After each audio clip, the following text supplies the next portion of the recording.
Hi, in a few months it'll be 2025. What issues will impact real estate in 2025? Let's discuss the 10 issues that will affect real estate in 2025. I'll be back in just a moment.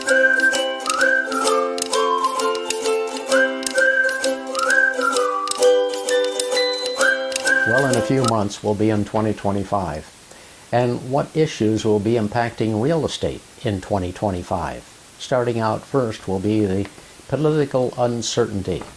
There are elections this year, not only in the United States, but in 7 countries worldwide. And the one in the United States has already a volatile geopolitical landscape, and the U.S. elections in particular will have a significant impact on regulation, trade, corporate taxes, immigration policy, and sustainability. That's one of the issues. The second one is high financing costs. Interest rates began dropping this fall, but remain elevated, making purchasers cautious. Deal assessments and market valuations remain complex. Many owners are hesitant to sell, and potential buyers are wary of high prices, still expecting prices to possibly come down. And that, of course, will take some time. The third one is loan maturity deadlines. In the commercial world, there's nearly $1.8 trillion in commercial loans, and they set to mature in 2026. While lenders are increasingly extending these loans in hopes of a better market condition, the temporary relief may soon reach its limits as banks grapple with regulatory constraints and insufficient capital reserves. And of course, when they don't have capital reserves, the FDIC comes in and they close the bank down. So we hope that doesn't happen, but that's what they're saying that could be the outlook in 2025. Number 4, the geopolitical and regional wars. Ongoing global turmoil, including the conflicts in Ukraine and Gaza, could contribute to supply chain disruptions, labor shortages, and more, and inflation, and expect higher cap rates as investors price is a greater risk. Number 5, insurance costs. Natural disasters cost $380 billion in damage in 2023, and that was 31% of those were covered by insurance. Insurance premiums, of course, are surging due to the extreme weather and inflation and increased property values. And of course, that has taken another effect this year with the new hurricanes that happened down in Florida and Georgia and North and South Carolina. That will have an impact on insurance premiums as well. And number 6, that is housing affordability. Housing affordability continues to erode due to rising costs and the ongoing inventory shortage of 4.4 million units. And still, rents have climbed some 45% in the past 15 years.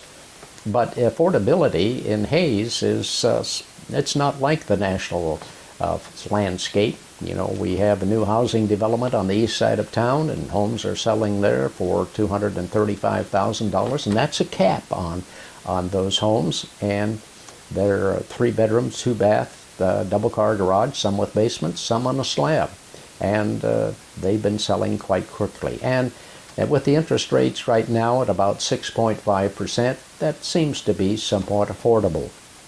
And then, after housing affordability, is artificial intelligence. ChatCap pushed AI more into the mainstream over the past year, and more real estate professionals are seeking to adapt the technology. AI's role in real estate is rapidly evolving, and the focus is on the accuracy and granularity and timeliness of data inputs that drives the algorithms. And number 8 is sustainability.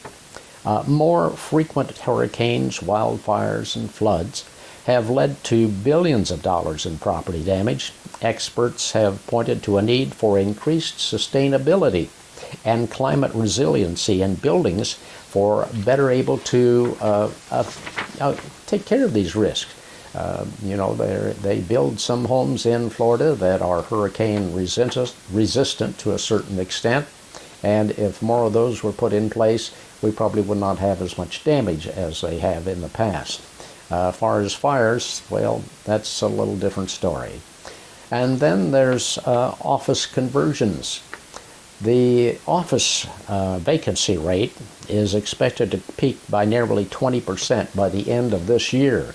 And why has that happened? Well, during the COVID situation that we had throughout this country, many people were told to stay home and work, and some continue to stay home and work. So the vacancy of offices has gone up.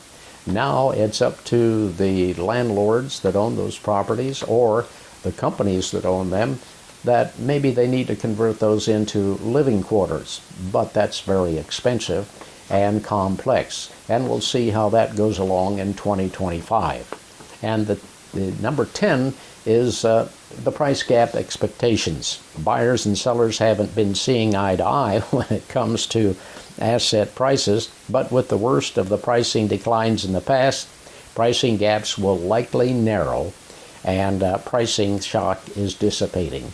So that's what the people in the know say is going to happen in 2025 in real estate. And Hays is a little bit different. If you'd like to know more about what's happening in Hays, well, I'd be glad to visit with you about it. No obligation, just give me a call at 785-623-1634. Would certainly invite you to subscribe to our channel to keep up with the real estate information about Hays, Ellis, and Victoria, and we'll have more information for you next week. Thank you for watching.